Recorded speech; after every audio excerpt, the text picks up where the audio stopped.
It is Howard Davis, who was victorious at BKFC 45. Took just 92 seconds, man. The fastest win of the career. I imagine that's got to feel good. But talk to me about how you're feeling about the performance, the fight itself a couple days later. Honestly, I'm feeling good. I'm in good health. That's the main thing. My opponent's in good health, I hope. Fast fight is bittersweet because I trained months, grueling training. I had two friends that passed away in like a week span. My my dad's birthday was last week, on Tuesday, so it's just a very emotional roller coaster type of camp, and I didn't get to do everything I wanted to do, like all the counters, and our game plan was very extensive throughout like the camp, and we put so much into it, and I didn't really get to do much. The jab was a big vocal point though, like the jab. We want to work on the jab, so the fact that I got him out of there with the jab was great, but it just happened really fast. Yeah, no doubt. You put all that work in. It's just a little bit of time, man. You Yeah. talked about all the emotions that you were dealing with in the loss, and I know was there any point in time that you thought maybe it's just better if I don't fight this time? Maybe we can reschedule. We can do something different. Uh, kind of.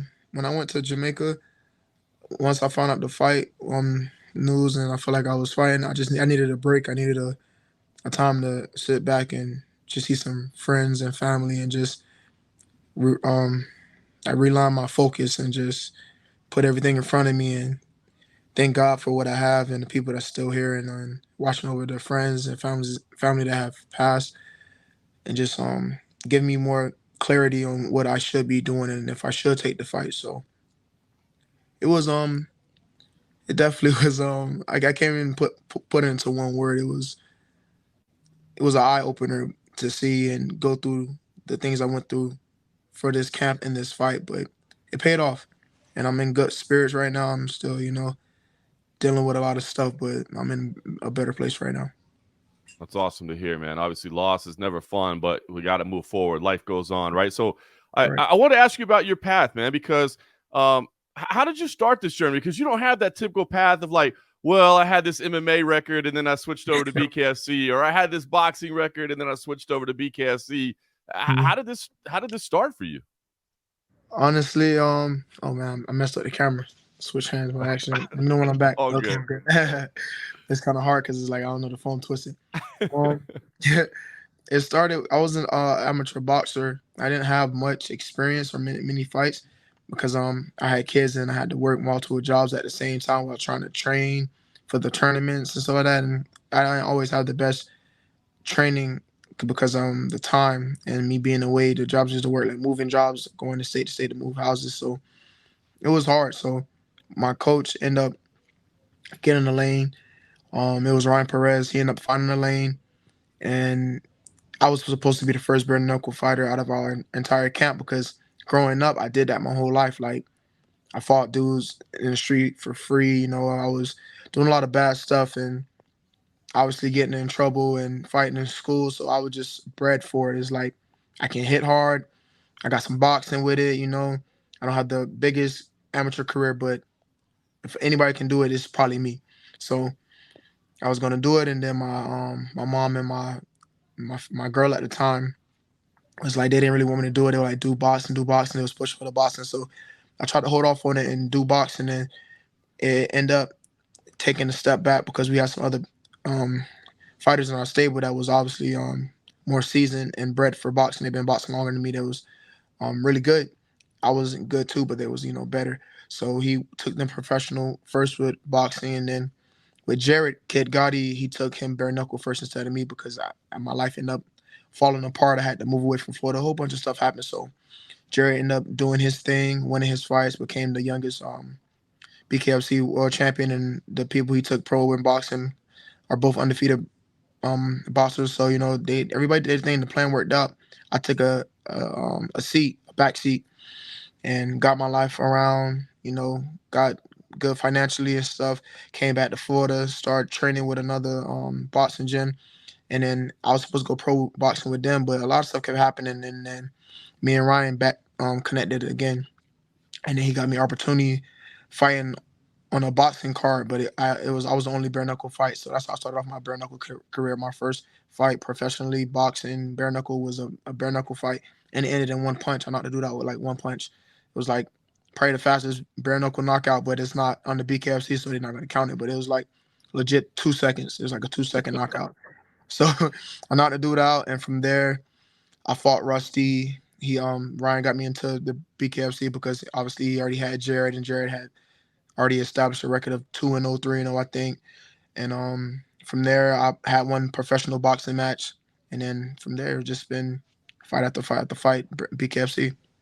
That's awesome, man. Well, it's rolling along real well. I mean, obviously you're on a nice little run around. Are you still having to work and balance like jobs, or are you training full time now? Now I train full time. It's not the easiest.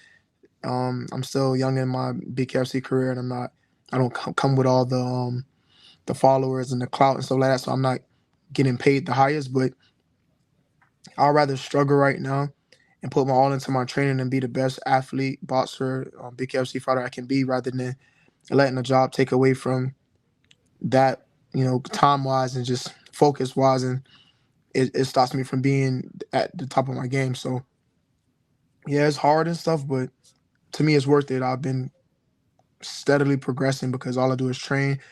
I go to boxing practice. I go to my strength and conditioning. I watch film. I practice a lot at home, so I've been having more time to really work on my craft and invest everything into my craft. So that, and it's paying off. You guys see the difference. That's awesome, man. You got to bet on yourself, invest yourself, and it's anybody that's watching, you can see the skills. I mean, last year was an interesting year, right? I mean, you fought 4 times, but you did have the draw, you did have the only loss. This year, perfect 2-0 so far. Is it? I mean, I was trying to look to the difference. Is that the difference now that you are in full time, or is there something that's clicked mentally or clicked physically? Honestly, that's the difference also. But I have a different mindset. The more I get in there and the more experience I get, the more comfortable I get, the better I am. I'm in my element. But also, I fought Jimmy Rivera after I fought Josh Wright and got the knockout. My hand was bummed. I had torn ligaments. I had ruptures, all type of stuff in my hand. My hand was dead. I have the paperwork that dates everything showing that I went in that Jimmy Rivera fighting the ex UFC contender with a legit blown up hand. I wasn't supposed to fight. Doctors told me not to fight. Fought him basically with one hand. So I got a draw. Cool. It's not an excuse. It's legit facts. And then I went and fought Louie, going all the stats for that fight. I'm winning the fight, landed punches, punch output, everything. I get one cut. Doctor stops the fight. So my draw and loss are so like fluky. It did. Now, unfortunately, it sucks to call that. I'm not trying to discredit Jimmy. Jimmy fought a hell of a fight. I'm not trying to discredit Louis. Louis came with more fight than I thought he would, even though I knew he was going to come on the fight. It was like very awkward in a sense. So that's how I got hit with one of the punches, and it wasn't even a significant punch that hit me that caused a cut because we don't know what punch it was. But it just, like I said, it's very, it's really like the loss and the draw, but whatever. Did you think? Well, by the way, I got a lot of respect for Jimmy Rivera, so a draw of any kind is a legit result. But to know that makes him more legit. But what about Louis? I was curious about that. Do you feel like there's kind of like unfinished business with Louis? Like you need to It's revisit that definitely fight at some point? unfinished business. It's definitely unfinished business. If I get my shot at Kai, which I feel like I've earned to get that shot at 145 for the title, because I've had the hardest path out of both of them fighters, because Kai hasn't fought anybody, and he declined fighting me when he could have fought me in December. He wanted it to be for a belt. He took the easy route, declined it. I fought Louis. Louis got the gifted win. He goes and fight Kai, loses. Kai gets the belt at 145, but it's like whatever. So I feel like I get the shot at Kai. I murder Kai, graveyard him because he's not on my level. I give Louis an immediate shot and I show him what a real stoppage is. That's my game plan. That's what I want to do. I mean, for the outside looking in, it just seems like the only natural progression, right? I mean, you're number two, he's number one. You guys have history, but he already lost. The champ is there. I just see no. I mean, that seems to me like a perfect 2-fight scenario. Have you talked to Dave Feldman? Are these discussions happening? Unfortunately, I don't talk directly to Dave nor BKFC for any of my fights. They send a contract, I sign, I go fight, do whatever. But it's been looking like they're trying to leapfrog that inside the picture. I don't know how or why. I guess because he had one fight against a former world champion with the Bellator dude that let's be honest, he wasn't his best. He didn't he really trained or came to fight like that, and he easily could have won. He could have won that fight because he did knock that down, and they didn't count it. And the fact that they didn't count that, they ended up going to sudden death. The dude didn't have the gas that outworked him, and like now they're trying to leapfrog him over me and everybody else who's actually earned it to fight for the big fight at 145. Let that fight for it, and he only had one fight at 145 against a person that never fought BKFC. So it's like I get who he fought, but it's like you can't jump him over me. I fought a UFC dude too. I mean, you know what I mean? So it's like at the end of the day, you can't do that. So it's like they were about to because Kai went on. The thing I respect Kai for is he did go on after his fight and he said Howard Davis, Brandon Allen, and Dak. Bare Knuckle cropped all that out and only showed Kai mentioning that. So it's like they're promoting that. They're pushing for that. I don't know why, because Dak is obviously older. He just came off a big layoff. He just got a win after suffering a loss of Palomino. But it's like I've been active. I've been fighting everybody. Come on, you can't. It's kind of messed up, but hopefully me going to these interviews and these podcasts and saying this, they actually give it a thought and be like, well, damn, that kid did fight everybody we asked him to fight, and he's knocking motherfuckers out, and he was the number one. He only lost the number one to a bullshit ass cut, and then the dude that he lost to went and lost. So why not give him a shot at the fucking title that he deserves a shot at? You know? But I just look. I mean, I'm not picking. I like Dat as well, but I look at the way it's laid out. That seems to make sense. Maybe Dat and Louie can fight for number one, and then take the winner of that. Yeah, like I said, I don't know. I'm here. I'm ready. I've been ready. Louie came in. Louie just like that in a sense.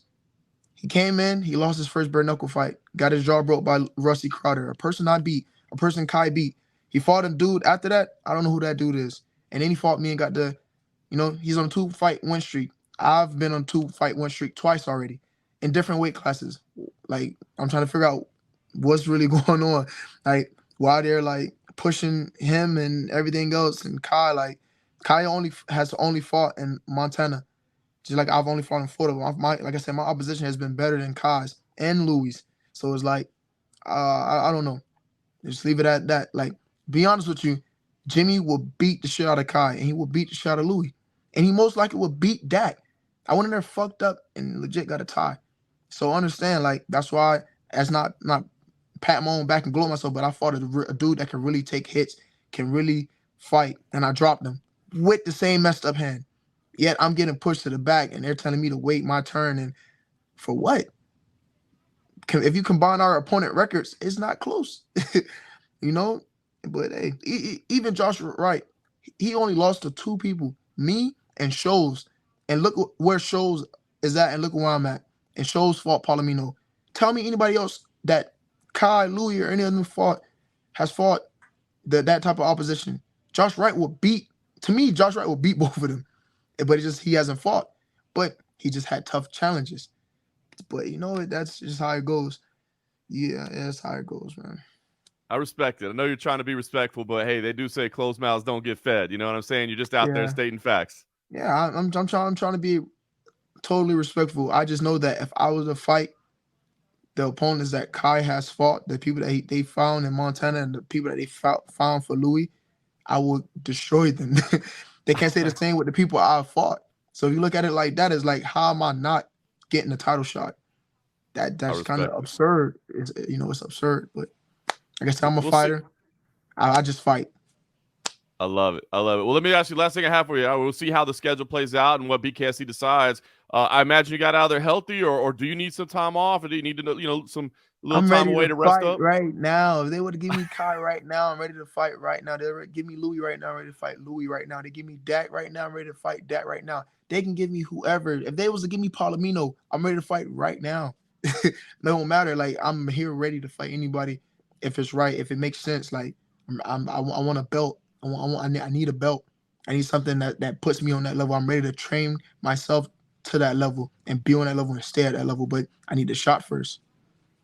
I love it. Howard Davis, man, it's been a pleasure to watch your development. Hopefully it'll be a pleasure to watch you fight for a title next. I think you deserve it. We'll see what BKFC decides, but either way, whatever the matchup ends up being, we'll definitely be watching.